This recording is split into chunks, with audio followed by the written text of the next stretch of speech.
دوستو آج ہم بات کریں گے قوم عاد اور ان پر آنے والے عذاب کے بارے میں۔ ویڈیو شروع کرنے سے پہلے میرے چینل ایس ٹی وی کو سبسکرائب کریں اور بیل آئیکن کے بٹن کو دبا دیں جس سے ہماری نئی آنے والی ویڈیو آپ تک پہنچ سکے۔ تو آئیے چلتے ہیں آج کی ویڈیو کی طرف۔ تاریخ کی کتابوں میں قوم عاد دو قوموں کو کہا جاتا ہے، عاد اولا اور عاد ثانیہ، اور ان دونوں میں 100 سالوں کا فرق لکھا گیا ہے۔ عاد ثانیہ کو قوم سمود کہتے ہیں اور قوم سمود کی طرف حضرت صالح علیہ السلام مبعوث ہوئے، جبکہ ہماری آج کی ویڈیو کا مرکز عاد اولا یعنی قوم عاد ہے، جن میں اللہ پاک نے حضرت ہود علیہ السلام کو پیغمبر بنا کر بھیجا۔ سب سے پہلے تو بات کرتے ہیں کہ حضرت ہود علیہ السلام کی قوم یعنی قوم عاد کہاں آباد تھی۔ دنیا کے دو مشہور سمندروں بحیرہ عرب اور بحیرہ احمر کے درمیان بحرین اور مغربی یمن تک کا ایک وسیع صحرا ہے جس کو صحرا الاحقاف کہتے ہیں۔ تاریخی حوالوں میں الاحقاف ہی قوم عاد کا مسکن بتایا گیا ہے۔ کبھی یہ علاقہ بہت شان و شوکت اور سبز و شاداب ہوا کرتا تھا، لیکن اب یہ ایسا صحرا بن چکا ہے کہ بڑے سے بڑا مہم قدم رکھنے سے ڈرتا ہے۔ اس وقت موت کی اس وحشت ناک وادی میں قدم رکھنا خودکشی سے مترادف ہے۔ خشک ریت کے ایسے بلند و بالا ٹیلے ہیں کہ اگر کوئی چیز ان میں گر جائے تو وہ لمحوں میں غرق ہو جاتی ہے۔ بے شک یہ صحرا اللہ پاک کے عذاب کی ایک بہت بڑی نشانی ہے۔ کسی زمانے میں یہ علاقہ سرسبز و شاداب باغات، ٹھنڈے پانی کے چشموں، آبشاروں اور بہت اونچی اونچی عمارتوں اور قلعوں سے بھرا ہوا تھا۔ اس علاقے میں اس وقت کی دنیا کی سپر پاور قوم یعنی قوم عاد آباد تھی۔ وہ انتہائی طاقتور اور مالدار قوم تھی۔ تاریخ کی کتابوں میں ان کا قد 40 ہاتھ بتایا گیا ہے اور ان کی اوسط عمر 900 سے 1000 سال ہوتی تھی۔ اللہ نے ان جیسی قوم دوبارہ پیدا ہی نہیں کی، ایسی قوم جس میں کوئی بیماری نہ تھی، لوگ بڑھاپا نہ دیکھتے تھے، نہ ہاتھ پاؤں کمزور ہوتے تھے اور نہ ہی ان کی بینائی میں فرق پڑتا تھا۔ کہا جاتا ہے کہ اس قوم کا ایک بندہ ہمارے آج کے دور کے 1000 بندوں سے اکیلا لڑ سکتا تھا۔ یعنی ایسی طاقتور قوم نہ پہلے تھی اور نہ ہی بعد میں پیدا کی گئی۔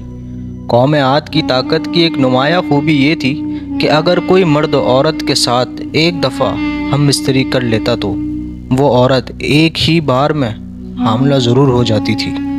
اسی خوبی کی وجہ سے وہ قوم بہت پھیل گئی تھی۔ اللہ پاک قرآن مجید فرقان حمید میں فرماتے ہیں، ان جیسی قوم اور ملکوں میں پیدا نہیں کی گئی۔ ہود علیہ السلام کو یاد کرو جبکہ اس نے اپنی قوم کو احقاف میں ڈرایا۔ اس آیت میں قوم عاد کا مسکن احقاف کی بھی تصدیق ہوتی ہے۔ قوم عاد میں 13 قبیلے تھے۔ حضرت علامہ جلال الدین سویتی لکھتے ہیں کہ قوم عاد ایک طاقتور، بہادر اور بت پرست قوم تھی۔ قوم عاد ہی وہ قوم تھی جس نے طوفان نوح کے بعد سب سے پہلے بت کی پوجا شروع کی تھی۔ بت پرستی میں پڑنے کے بعد اس قوم نے کفر و شرک اور ظلم کی حدیں پار کر دی تھیں۔ معاشی لحاظ سے وہ قوم ایک سپر پاور تھی، لیکن پھر انہوں نے پتھر کے خدا بنا لیے اور گمراہی، جہالت، بے حیائی، جھوٹ اور زنا جیسے گناہوں میں ڈوب گئے۔ وہ لوگ جب کسی غیر عورت سے زنا کرتے تو زنا کرتے کرتے ہی اس عورت کو مار دیتے تھے۔ انہی بدعمالیوں کی وجہ سے اللہ پاک نے انہی میں سے ایک نیک بندے حضرت ہود علیہ السلام کو پیغمبر بنا کر بھیجا۔ ارشاد باری تعالیٰ ہے، اور ہم نے قوم عاد کی طرف ان کے بھائی ہود علیہ السلام کو بھیجا۔ انہوں نے کہا، بھائیوں، اللہ ہی کی عبادت کرو، اس کے سوا تمہارا کوئی معبود نہیں، کیا تم ڈرتے نہیں؟ تو ان کی قوم کے سردار جو کافر تھے کہنے لگے، تم ہمیں کم عقل نظر آتے ہو اور ہم تمہیں جھوٹا خیال کرتے ہیں۔ پھر ہم نے ہود علیہ السلام کو اور جو لوگ ان کے ساتھ تھے ان کو نجات بخشی، اور انہوں نے ہماری آیت کو جھٹلایا تھا، ان کی جڑ کاٹ دی اور وہ ایمان لانے والے تھے ہی نہیں۔ حضرت ہود علیہ السلام مسلسل 50 سال تک اپنی قوم کو نصیحت کرتے رہتے تھے، لیکن ان کی قوم جہالت میں ایسی ڈوبی تھی کہ وہ اپنے پیغمبر کی باتوں پر کان تک نہ دھرتے تھے۔ قوم عاد کے 2 قبائل کلمان اور خلجان ایسے تھے کہ جن کے پاس پوری قوم کی سرداری اور حکمرانی تھی۔ جب حضرت ہود علیہ السلام مبعوث ہوئے تو کلمان قبیلے نے آپ کی مخالفت کی، لیکن قبیلہ خلجان حضرت ہود علیہ السلام کی دعوت حق پر لبیک کہتے ہوئے ایمان لے آئے، اور اس طرح حضرت ہود علیہ السلام کی طاقت میں اضافہ ہو گیا، اور لوگ جو آپ کی جان کے دشمن بنے ہوئے تھے وہ سب قبیلہ خلجان کی وجہ سے حضرت ہود علیہ السلام سے دور ہو گئے۔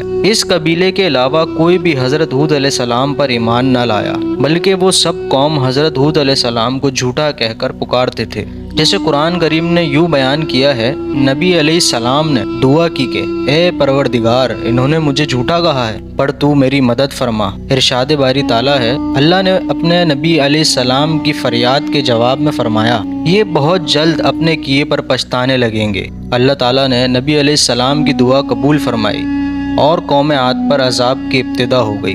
بادلوں کے فرشتے کو حکم دیا گیا اب بارش نہ برسائی جائے۔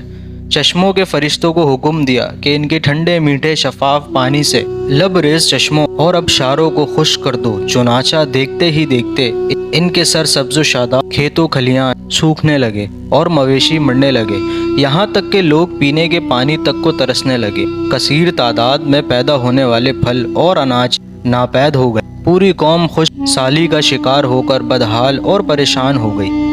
یہ سلسلہ مسلسل 3 سال تک جاری رہا۔ حضرت ہود علیہ السلام سے اپنی قوم کی یہ پریشانی دیکھی نہ جاتی تھی۔ آپ علیہ السلام بہت افسردہ اور پریشان رہتے تھے، اور پھر ایک دن انہوں نے اپنی قوم سے فرمایا، اے میری قوم کے لوگو، تم اپنے پالنے والے سے بخشش مانگو، اس کے آگے توبہ استغفار کرو، وہ تم پر آسمان سے موسلادھار بارش برسائے گا اور تمہاری طاقت و قوت میں اضافہ فرمائے گا، اور دیکھو گنہگار بن کر روگردانی نہ کرو۔ حضرت ہود علیہ السلام سے پھر ان کی قوم کہنے لگی، اے ہود علیہ السلام، تم ہمارے پاس کوئی دلیل تو لائے نہیں، اور ہم صرف تمہارے کہنے سے نہ اپنے معبودوں کو چھوڑنے والے ہیں اور نہ تم پر ایمان لانے والے ہیں، بلکہ ہم یہ تو سمجھتے ہیں کہ ہمارے کسی معبود نے تمہیں آسیب زدہ کر دیا۔ عذاب الہی کے ابتدائی مراحل میں خوش سالی نے قوم عاد کی حالت بدتر کر دی، چنانچہ ان کے سرداروں اور دانشوروں نے اس سے نجات پانے کے لیے مختلف تدابیر پر غور و فکر شروع کر دیا۔ دوستو، قابل ذکر بات یہ ہے کہ پہلے والی قوموں میں مشہور تھا کہ جب بھی کوئی مشکل کسی بھی قوم پر آتی تھی تو وہ بیت اللہ شریف کا ہی رخ کرتے تھے، جس سے ان پر سے وہ وبا کا خاتمہ ہو جاتا تھا۔ قوم عاد کے بزرگوں نے بھی فیصلہ کیا کہ بیت اللہ جایا جائے، چنانچہ 90 افراد پر مشتمل ایک وفد حجاج مقدس کی طرف روانہ ہوا۔ مکہ مکرمہ میں اس وقت قوم عمالقہ کی حکومت تھی اور ان کا سردار جرار بن طارق تھا۔ کہا جاتا ہے کہ جرار بن طارق کی بیوی قوم عاد میں سے تھی، اس لیے جیسے ہی قوم عاد کا وفد مکہ شریف پہنچا تو جرار اور اس کی بیوی نے ان کی بہت خدمت کی اور شراب و شباب کی محافل کا انعقاد کیا گیا۔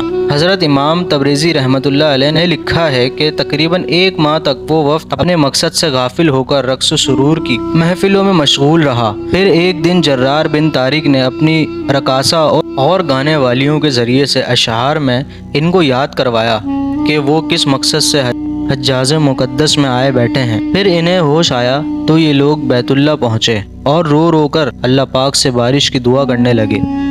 ایک دم سے کالے بادل چھا گئے۔ قوم عاد کے لوگ خوش ہو گئے کہ ہماری دعا قبول ہو گئی اور بارش ہونے والی ہے، چنانچہ انہوں نے تیاری کی اور اپنے علاقے احقاف کی طرف نکل پڑے۔ لوگوں کی خوشی کی انتہا نہ رہی تھی یہ دیکھ کر کہ جیسے جیسے وہ وفد اپنے علاقے کی طرف جا رہا تھا، آسمان سے بادل بھی ان کے ساتھ ہی تھا۔ حضرت ہود علیہ السلام نے جب کالے بادل دیکھے تو وہ سمجھ گئے کہ اللہ کا وعدہ پورا ہونے کا وقت آ گیا ہے اور اب یہ لوگ عذاب میں مبتلا ہوں گے، لہٰذا انہوں نے ایک بار پھر اپنی قوم کو مخاطب کرتے ہوئے فرمایا، اے میری قوم، یہ اللہ کا عذاب ہے، تم پر نازل ہوا جاتا ہے۔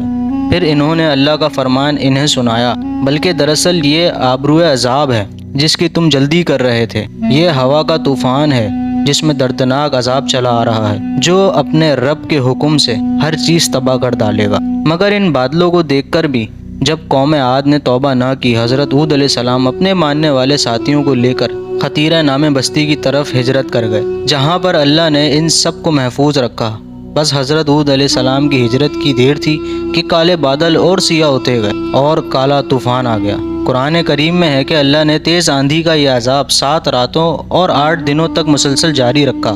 آندھی نے کسی ایک کو بھی باقی نہ چھوڑا، یہ ہر ایک کے پاس پہنچ گئی۔ غاروں کے اندر، پہاڑوں کی گھٹاؤں اور چوٹیوں گھروں، محلات اور قلعوں کے اندر سب کو فنا کر ڈالا، یہاں تک کہ احقاف کا سارا علاقہ صحرا میں بدل گیا اور سارے لوگ محلات ریت میں دفن ہو گئے۔ نبی کریم صلی اللہ علیہ وآلہ وسلم نے فرمایا کہ وہ آندھی جس کے ذریعے قوم عاد ہلاک کی گئی، اللہ نے ان پر انگوٹھی جیسی جگہ کے مثل ہوا کھولی تھی، بس وہ ہوا پہلے دیہات میں گئی اور وہاں کے لوگوں اور مویشیوں اور مالوں کو اٹھایا اور آسمان و زمین کے درمیان لے گئی۔ مسلم شریف میں آیا ہے کہ اماں عائشہ صدیقہ رضی اللہ تعالیٰ عنہ نے حضور اکرم صلی اللہ علیہ وآلہ وسلم سے پوچھا، یا رسول اللہ صلی اللہ علیہ وآلہ وسلم، لوگ تو بادل دیکھ کر خوش ہوتے ہیں کہ اب بارش ہوگی، لیکن آپ صلی اللہ علیہ وسلم کے چہرے پر اس کے برعکس تشویش کے آثار نظر آتے تھے۔ آپ صلی اللہ علیہ وآلہ وسلم نے فرمایا، اے عائشہ، اس بات کی کیا ضمانت ہے کہ اس بادل میں عذاب نہیں ہوگا، جبکہ ایک قوم ہوا کے عذاب سے ہلاک کر دی گئی تھی۔ اس قوم نے بھی بادل دیکھ کر کہا تھا، یہ بادل ہے جو ہم پر بارش برسائے گا، اس لیے جب بھی بادل دیکھیں یہ دعا کیا کریں، اے اللہ پاک، میں اس بادل میں چھپے خیر کا طلب ہوں اور جو شر اس میں موجود ہے میں اس سے تیری پناہ مانگتا ہوں۔ اللہ پاک سے دعا ہے کہ وہ ہم پر اپنا کرم اور فضل فرما، آمین۔